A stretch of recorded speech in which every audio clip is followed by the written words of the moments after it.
It's time to sit back, relax, and listen to Conversations with Joan. Conversations with Joan will inspire, motivate, and empower you. Live your best life now. Listen, learn, think, and decide. And now, here's your host, Joan Herman. Welcome to Change Your Attitude, Change Your Life's Conversations with Joan. I'm Joan Herman. Thanks for tuning in. Conversations with Joan focuses on topics that are important to your life, from health and wellness to professional development to personal well-being. Changemakers join me to share their insights, tips, and strategies so you can thrive and live your best life now. Thank you for taking time for yourself, and thank you for letting us be a part of your life. Now, let's start talking. Each of us carries wounds in our bodies, minds, and spirits that can hinder our lives at work and at home. How do we manage these pain points, overcome our fears, and come out stronger on the other side? Today's guest, Kathy Hagler, teaches how to foster healing, compassion, and communication in order to forge stronger professionals and organizations. Kathy is a business consultant who is the author of the book, Art of Scars. Welcome, Kathy. Thank you so much for joining us. Oh, thank you very much. Kathy, each of us carries wounds that can hinder our lives at work and at home. From the work that you've been doing for all of these years, what have you learned? How do we manage these pain points, overcome our fears, and come out stronger on the other side? What I've learned is that everything breaks. I've learned that not only does everything break, but everything can heal, and there's a way for that to happen. I have been very fortunate to learn some very interesting facts from a man named W. Edwards Deming, who learned about wabi-sabi when he actually was a consultant to the Japanese. And after Hiroshima, he helped rebuild Japan. But wabi-sabi really means, in the Japanese literature, it really means that everything is imperfect. So what I learned was that everything is imperfect, but that everything can heal. It just will heal differently. And I learned that by actually following up on wabi-sabi and learning about the fact that there is an art out of that wabi-sabi philosophy called kintsugi. And kintsugi is the beautiful broken vase that you can see in an art shop that the breaks are filled in with gold. So I learned that if you can accept the fact that you're broken, or if organizations can accept the fact that they're broken, but that they can heal, and they can be broken and filled in with gold, and as a piece of art, the art is more beautiful with golden scars than it was before. And I've learned the process on how to do that, both as a person and an organization. Well, and I love what you just described, Kathy, because I think so many times when we experience pain or loss or some type of a situation that breaks us, we tend to think that we will stay broken and that we can't heal or move forward. So filling in the breaks with gold, I mean, that's beautiful. I remember the work that I'm doing, it came from a lot of personal loss and a lot of pain. And I remember my son saying to me one day, he said, "Your heart is broken and that's okay. It's in pieces. But maybe when you put it back together again, it won't be the same way. But that doesn't mean that it still won't be a beautiful functioning heart." And he was young when he said that to me. And so I think that that's a wonderful message, because when it gets put back together, we want it to be the same way. But when it's not, that's okay. That's very much okay. And it sounds like your young son was an older, wiser man from a long time ago. It sounds like he understood what he was talking about. And when your heart breaks, and number one, when something's broken, a wound like your heart, it hurts like hell. And then it starts to heal. And when a wound starts to heal and it gets away from the hurt like hell point of view, it starts going through a thing called proliferation, which means that it's cleaning out and rebuilding itself.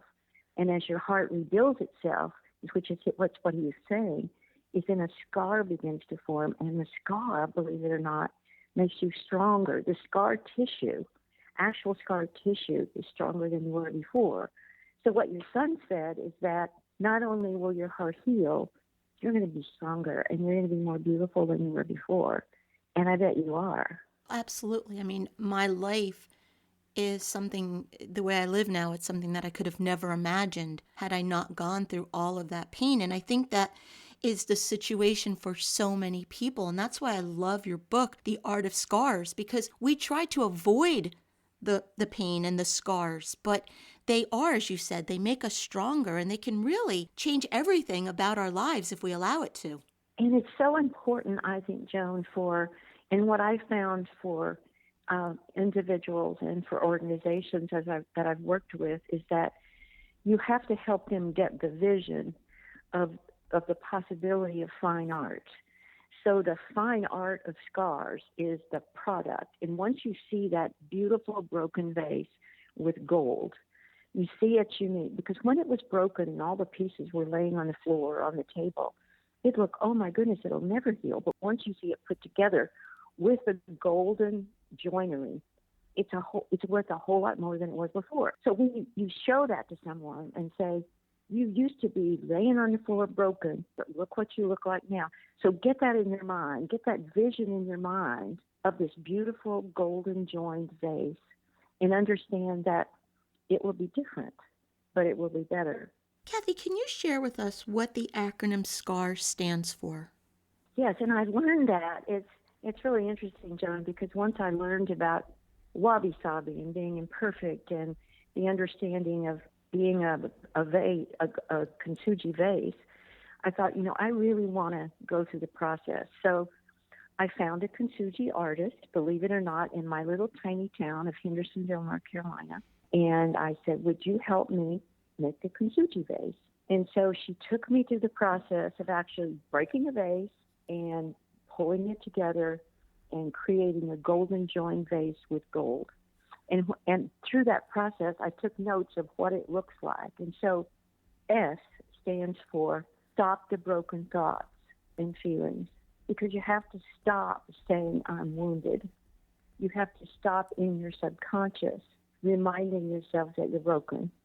You have to stop the thoughts and say, okay, I'm open to believing that I can heal. So I'm going to stop those broken thoughts and feelings. And once you do that, the C, and this is what I saw when I made the vase, the C stands for courageously calm your fear. Because guess what? Fear is what's inside us.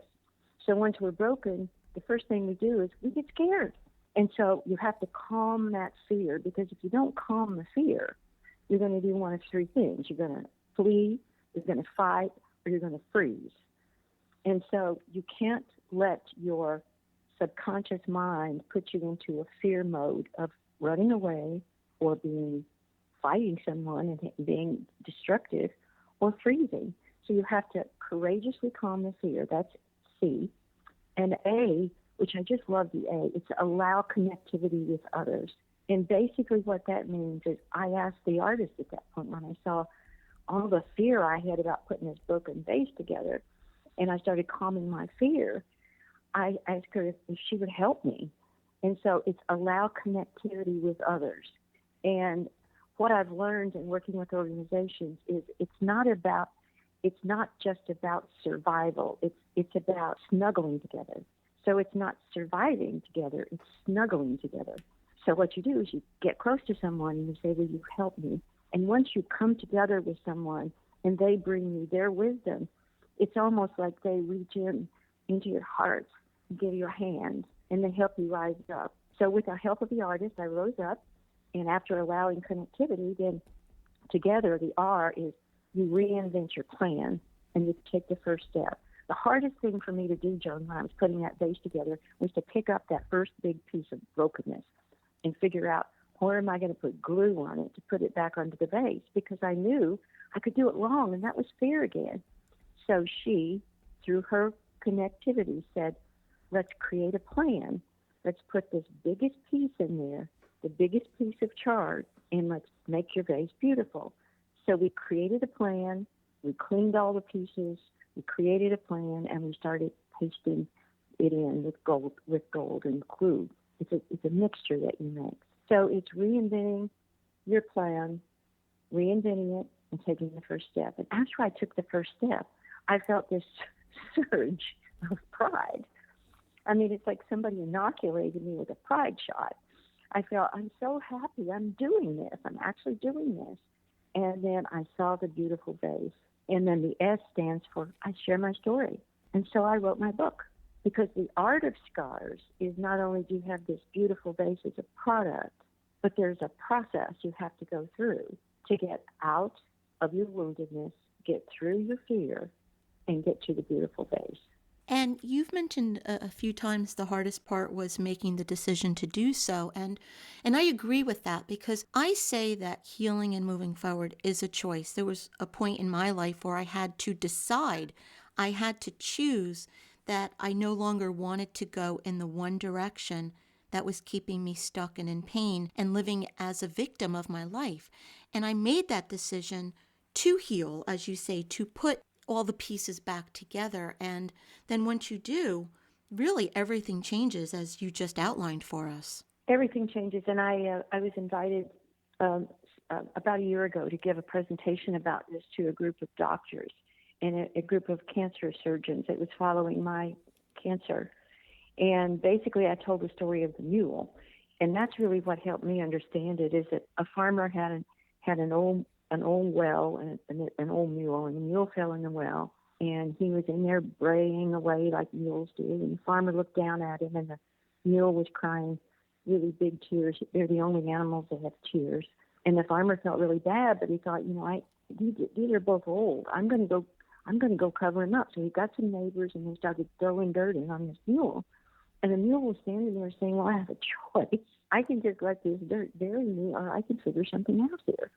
I can calm my fear, and I can figure it out. So what he did is he shook off the dirt. And every time he shook off a little dirt, it made a little pile. And he put one hoof on one pile, and then they'd throw more dirt, he'd shake it off, and he'd put the other hoof up. And before you knew it, he stepped out of the well. So what I believe is you can step out of the well of fear, but you do that by making that decision. So it moves from your subconsciousness of fear, which basically says, oh my gosh, I'm going to die. I can't stand this pain. I can't stand these wounds. I'm going to die. And then you decide, well, maybe I'm not going to die. And you move into your consciousness, and you actually begin to do something. You move into consciousness and intentionally decide to live. And it's baby steps. People sometimes think once you make that decision, it's like flipping a switch and everything is fine. And that's the furthest thing from the truth, but it is baby steps, one step after another. It's that mule putting that one foot up. And then remember, I said he had to shake off the dirt. Right. So each time you put a foot up, you got more dirt. So right. 20 years ago today, my son was killed in a car wreck. He was 20. Oh, I'm so sorry.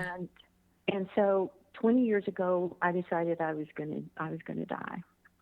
And my husband decided he was going to die. We both kind of decided that, in our little heart of hearts. And I decided I was going to shake it off and begin to live. So I began to live. My husband did not, and he died. He died of cancer.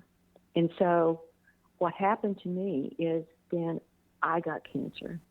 So I decided that, wait a minute, it's a step at a time. First I had to shake it off after Jeff died. Then I had to shake it off after Mike died. And then I actually wasn't doing it enough. I really wasn't convinced I could live. But after my cancer, I said, I'm not going to do this. I'm going to make it. And I shook it off and stepped out of the well. And that's what you have to do. But it's these little decisions along. And are they easy? No, they're not easy. But they're doable. And at the end, I feel like now I'm a vase filled with gold. And will I have some more? Yes, but then I'll know how to do it again. And first, I want to say that I'm so sorry for your losses that, I can only imagine. I had a young brother who passed away, so I understand parents who wanted to stop living. My parents did as well. So I am very sorry for that, and then the loss of your husband as well. But it does illustrate the power in making that choice, everything you've experienced that has brought you to this point today of the gold in the cracks. That really does give all of us hope that we can follow a similar path if we choose to do so. And it's the last song that my son and I heard. We were sitting up at our cabin in the mountains before he went back to the Navy. He was killed 5 days after September 11th in the Navy, and 20 years ago. But we were sitting at the cabin, and we were listening to Garth Brooks' song, The River. And basically it says, I'm going to sail my vessel till the river runs dry. I'm going to stay between the shore, and I'm going to ride those waves. Well, for a long time, and that was Jeff's and my song. And so I wrote him every day when he was in the Navy, and then he was killed. And I went back to that song and said, I'm just going to fight. I'm going to stay between the shore. But what I've discovered, Joan, is that it's not just about fighting it every day. I decided that I would be much better off if I were the river, and I just flowed with it. So I've decided that I'm the river, and that if I can just flow with the things that happen, but always know that there's a way for me to heal, because I can be healed with gold. And so I'm trying to flow with it. And everything that happens to me, have I had other things happen? Yes, I have. But I flow with it and say, okay, calm my fear, get some help, allow connectivity with others, and create a plan forward. And you consciously do that. You make an intention to survive. You make an intention to snuggle with other people, not just survive, but snuggle. There's survivability and snuggleability. And so I can ask people to help me, and then I step out of the well, and there I'm at. Kathy, for someone who's listening to us right now, and you and I keep speaking about making the decision to do so and then, moving from that point on, but that person is so stuck in saying right now, I just can't. I can't do it. What do you say to that person? I say to that person that the first thing you have to do is to look at stop the broken feelings. The first thing you have to look at is, are you really broken? Or did you lose somebody? Was that somebody else? So I suggest to them they really get in touch with themselves. And they ask themselves, what do I want instead? If I don't want to be broken, what do I want instead? And if they say, well, what I'd like to do instead, I'd like to have a purpose. I'd like to have a reason to live. And what I suggest then is to say, well, what are you afraid of? What are you afraid of? What are you afraid will happen if you start living? And I ask them to look at their fears and then to talk to somebody about their fears and to say, is that something you want instead? Can you do away with that fear? And you get someone to help you look at it. Then once you begin to look at that fear with someone else, and it begins to break down, because one of the things that you find out about fear once you start looking at it, it starts going away. Because fear stands for false evidence appearing real. False evidence appearing real. It's really not going to happen. Just because the other person died, you don't have to die. So that fear, which is saying, they died, so I'm going to die. No, you don't have to die if you don't want to. So what you have to do is to say, okay, that fear, let's look at it. Well, my fear is I can't survive. And then you say, well, what would I rather do? Well, I think I'd like to live. Then you figure out, how can I get some help to live, and you create a new plan for your life. The book is Art of Scars. If you'd like to get more information about Kathy and her work, you can visit CathyHagler.com. That's Hagler, CathyHagler.com. Kathy, in about 30 seconds or less, what's the takeaway? What would you like to leave our listeners with? I would like to leave your listeners with this, is that we all have a subconscious mind that is programmed. It runs 95% of all of our actions. We have to decide that we want control with our conscious mind and decide, I want to live. And you let your thoughts and feelings move into your consciousness and decide, I want to live. This is what I want instead. This is the direction I go. And then you pick up and you go that direction. You can be beautiful and unique, even though you're broken. You can be filled with gold and joy in you. Kathy, thank you so much for spending this time with us. It has been such a pleasure speaking with you, and I really appreciate you helping all of us to learn to see the gold in the breaks. So thank you for being here. Thank you, Joan. Thank you for joining us. I hope you found the show informative. At Change Your Attitude, Change Your Life, we believe that knowledge is power. Take what you've learned, apply it, and live your best life now. Remember that the information provided is the opinion of our guest and should never replace the advice of a professional who knows your personal situation. If you'd like more information, visit our website, cyacyl.com. That stands for Change Your Attitude, Change Your Life. While on our site, listen to past shows on demand, read the digital magazine, sign up for our mailing list, and be sure to follow the show on social media. Until next time, this is Joan Herman. Thanks for tuning in.